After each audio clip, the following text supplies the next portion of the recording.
মা, এই নিন আপনার চা। তুই আবার কষ্ট করে আমার জন্য চা আনতে গেলি কেন?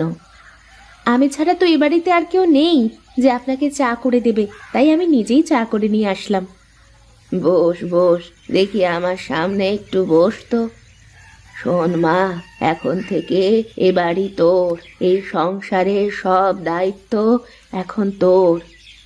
তার সাথে আমাকে আর আমার ছেলেকে ভালো রাখার দায়িত্ব কিন্তু তোর। আমাকে আশীর্বাদ করেন মা, আমি যেন এ বাড়ির মান সম্মান রক্ষা করতে পারি। আমি তো সব সময় তোদের জন্য আশীর্বাদ করি পাগলি। আজ থেকে তুই এ বাড়ির বউ না, তুই এ বাড়ির মেয়ে হয়ে থাকবি।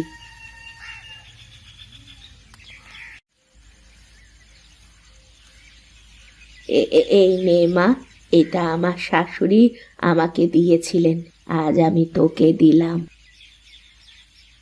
শোন মা, আমার ছেলেটা একটু দুষ্টু, ও যদি তোকে কিছু বলে তাহলে সাথে সাথে আমাকে বলবি, আমি ওকে দেখব।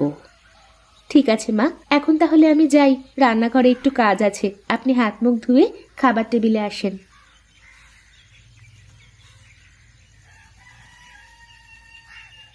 এই যে শুনছেন, ওঠেন, অনেক বেলা হয়ে গেছে। মা আপনার জন্য খাবার টেবিলে অপেক্ষা করতেছে। ওভাবে তাকিয়ে কি দেখেন? তোমাকে দেখি সখী, তোমার ওই মায়া ভরা মুখটা দেখি। ওভাবে দেখার কি আছে শুনি? আমি কি হারিয়ে যাচ্ছি নাকি? আমি তো আপনারই থাকবো। তোমাকে দেখবার এক বুক স্বপ্ন নিয়ে দিনের পর দিন কত অপেক্ষা করেছি। অপেক্ষার ফল সব সময় মিষ্ট হয়, জানেন না বুঝি আপনি? তা তো জানি, কিন্তু তুমি সেই কখন থেকে আপনি আপনি লাগিয়ে রেখেছ। আমাকে তুমি করে তো বলতে পারো। দু একদিনই কি সব হয় নাকি? একটু সময় তো দেবেন, আস্তে আস্তে সব ঠিক হয়ে যাবে। এখন চলেন তো, মা আপনার জন্য খাবার টেবিলে অপেক্ষা করতেছে। কি? মা আমার জন্য অপেক্ষা করছে? আগে বলবে না তুমি? আমি তো বলেছি, আপনি যদি না শোনেন তাহলে আমি কি করব? যাও যাও, তুমি গিয়ে মাকে খেতে দাও। আমি মুখে এক ফোঁটা জল দিয়েই চলে আসছি।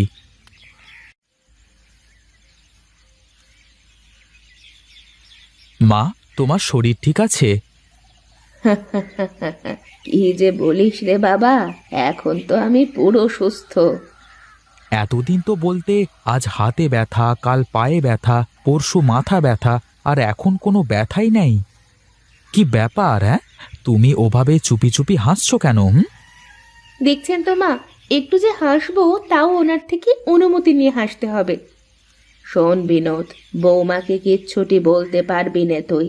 আর যদি কখনো শুনি যে তুই বৌমাকে কিছু বলেছিস, তাহলে কিন্তু তোকে কান ধরে বাড়ি থেকে বের করে দেব, এই বলে রাখলাম। নে রে বাবা, যার ঘোড়া তার ঘোড়া নয়, চেরাগদারের ঘোড়া। এতদিন ভাবতাম মা শুধু আমার একারই, এখন দেখছি নিজেই খাল কেটে কুমির এনেছি।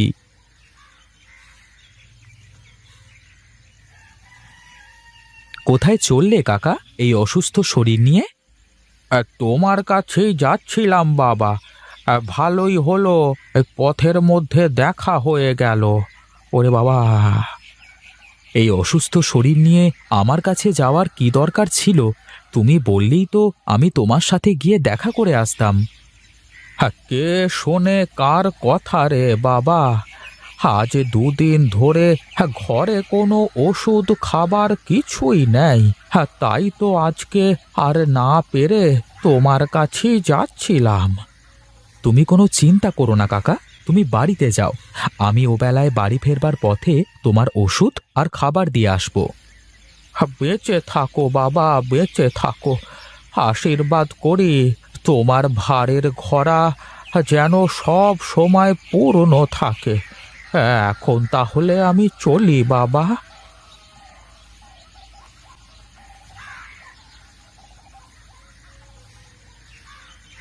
দাদা, তোমার সাথে কিছু কথা ছিল। আরে ভোলা, তুই তা বল, কি মনে করে এলি? এ পাশ দিয়েই যাচ্ছিলাম, তাই ভাবলাম তোমার সাথে দেখা করে যাই। বেশ করেছিস। বস বস, চাটা খাই। দুই ভাই বসে একটু গল্প গুজব করি। তারপর কি খবর বল দেখি? তোকে তো অনেকদিন দেখি না, কোথায় থাকিস এখন? বাবা মা মারা যাওয়ার পর নানা বাড়িতে চলে যাই। তারপর থেকে ওখানে থেকেই মানুষ হয়েছি। কিছুদিন হলো গ্রামে এসেছি। দাদা, এই যে আপনাদের চা।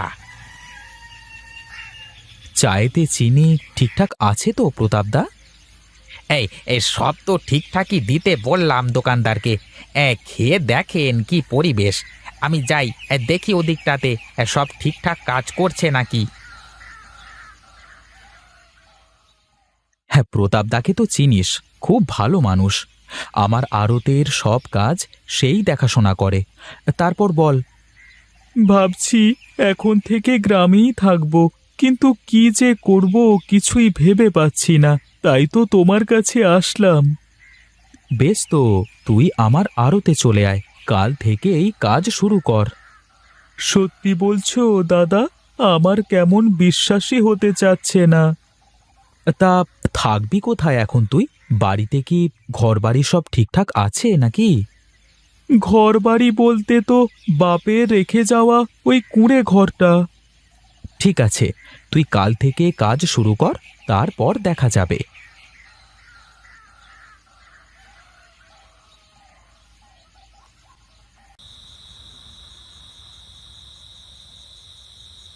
এত সময় বাইরে কি করছিলে তুমি? মায়ের সাথে গল্প করছিলাম একটু। তুমি জানো না যে ঘরের মধ্যে কেউ তোমার জন্য অপেক্ষা করে বসে আছে? জানি তো, কিন্তু তার থেকে যে আমার কাছে আমার মায়ের গুরুত্বটাই বেশি। ঠিক আছে, তুমি তাহলে তোমার মায়ের কাছে গিয়েই ঘুমাও। আমার ঘরে তোমায় আসতে হবে না। নামো বলছি, নামো আমার বিছানা থেকে। আজকে তুমি বাইরে ঘুমাবে, তোমার কোনো জায়গা নেই আমার ঘরে। যাও।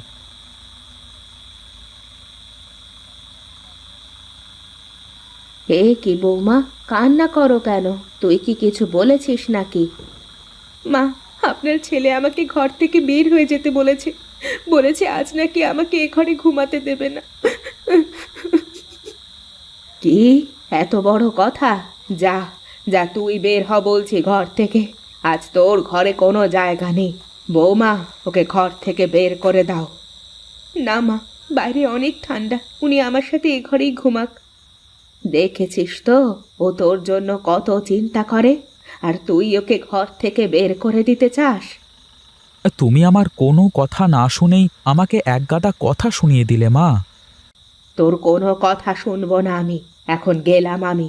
আবার যদি তুই ওকে কিছু বলিস তাহলে কিন্তু ভালো হবে না। হলো তো, আমাকে বকা খাওয়ানোর জন্যই এমনটা করলে। এখন শুয়ে পড়ো, অনেক রাত হয়ে গেছে।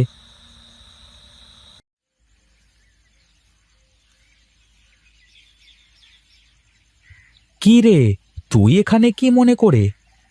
এ পাশ দিয়ে যাচ্ছিলাম, দেখলাম তুমি একা একা দাঁড়িয়ে আছো, তাই এখানে চলে এলাম। বেশ বেশ, তা কাজে যাবি তো আজকে থেকে? কাজে যাওয়ার জন্যই তো বেরিয়েছি। তা তুমি এখানে দাঁড়িয়ে কি করো? তোর ভাবির শখ হয়েছে বুনো মাছের পাতুরি খাবে, কিন্তু এখন এই বুনো মাছ কোথা থেকে পাই বলতো দেখি? বুনো মাছ পেতে হলে তো খাল বিল সেচে মারতে হবে দাদা। এই পুকুরের পানিও তো প্রায় শুকিয়ে যাচ্ছে। তাহলে এই পুকুরটা সেচে ফেললে কেমন হয়? তা কথাটা মন্দ বলিসনি, কিন্তু কে সেচে মাছগুলো মারবে বলতো দেখি? কি যে বলো দাদা, তুমি খালি হুকুম দাও, তারপর দেখো কি হয়। ঠিক আছে, তাহলে তুই পুকুর সেচে মাছ ধরবার ব্যবস্থা কর। আমি এই যাব আর এই আসবো দাদা। আজকেই সেচে সব মাছ ধরে ফেলবো।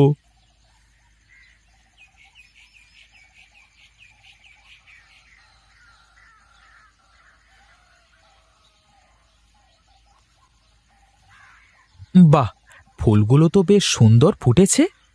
কার ফুল গাছ দেখতে হবে না, আর ঠিকঠাক যত্ন নিলে তো ফুল ভালো মতো ফুটবেই। হ্যাঁ, তাই তো, ঝড়ে বগ মরে ফকিরের কেরামতি বাড়ে। তুমি সব সময় আমাকে পচাতে চাও। যাও, তোমার সাথে আমার আড়ি। এখন থেকে আর তোমার সাথে কোনো কথাই বলবো না। কি ব্যাপার, দুজনে দাঁড়িয়ে কি কথা হচ্ছে? মা, আজকে পুকুর সেচ দিয়ে সব মাছ ধরা হবে। কে যেন বুনো মাছ খেতে দিয়েছে, তাকে বলে দিও তুমি। সত্যি বলছেন? পুকুর থেকে বুনো মাছ ধরা হবে আজকে? হ্যাঁ গো বউ, তুমি খেতে চেয়েছো আর আমি তা না করে পারি বলো? মা, আমরাও কিন্তু ওপরে দাঁড়িয়ে মাছ ধরা দেখবো তাহলে। ঠিক আছে রে মা, তুই যা বলবি। তোমরা আসো তাহলে, আমি গেলাম, দেখি কদ্দূর কি হলো।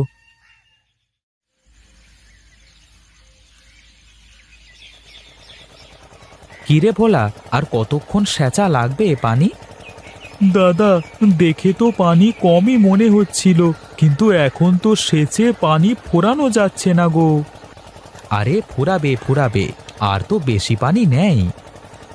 দাদা, এই পানি সব সেচে ফোরানো যাবে না। আর পানির মাছ কি সব সেচে মারা যায় নাকি? ঠিক আছে, তাহলে মাছ ধরা শুরু কর। আর একটু সেচতে হবে, তা না হলে এই পানিতে মাছ ধরা যাবে না। ঠিক আছে, তাহলে সেচতে থাক।